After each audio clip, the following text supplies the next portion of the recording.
जब ललन बाबू भाषण कर रहे थे जीतन राम मांझी जी को बैठा के, तो अपने 36 मिनट के भाषण में 34 बार उनको बोले कि हम जी के नेता आदरणीय जीतन राम मांझी जी, पहले तो आप जीतन राम मांझी जी सदन में लग रहा था कि उनके आंख से आंसू निकल जाएगा जब इस बात की चर्चा कर रहे थे। मैं भी सदन में था।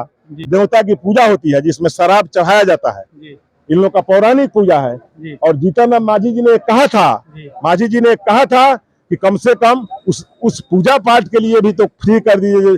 अब जाके वहां देख लीजिए, इसके देह में गंजी नहीं है, गमछा नहीं है, कपड़ा नहीं है, वैसे लोग जेल में पड़े हुए हैं, चाहे वैसे लोग जेल में जा रहे हैं। नमस्कार, आप देख रहे हैं बीएनडी न्यूज। मैं हूं अभिषेक दुबे।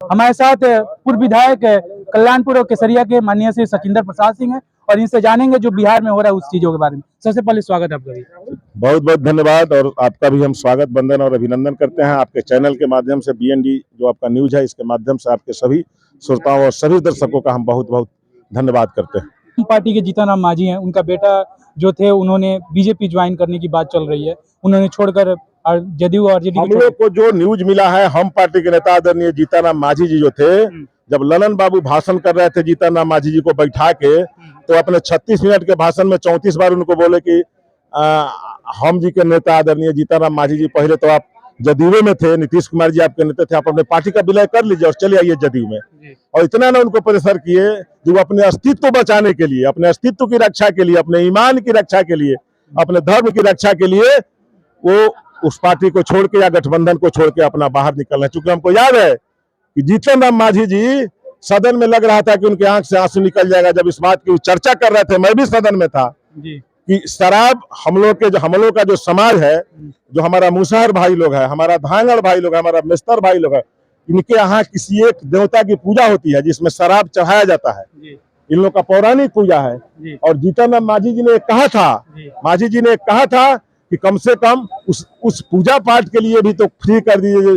जो लोग जैसे अपने यहाँ है ना, अपने यहाँ हम लोग जो सामाजिक परंपरा को, धार्मिक परंपरा को मानने वाले हैं, अगर आप राजस्थान में जाइएगा तो राजस्थान के जयपुर में एक भैरव मंदिर है जहाँ शराब चढ़ाया जाता है, और शराब ही वहाँ प्रसाद में मिलता है। भले आपको आधे चम्मच मिले, लेकिन शराब ही प्रसाद में मिलता है। जो शराब आप चढ़ाएंगे उसको एक जगह इकट्ठा करता है और फिर उसमें से एक चम्मच निकाल के।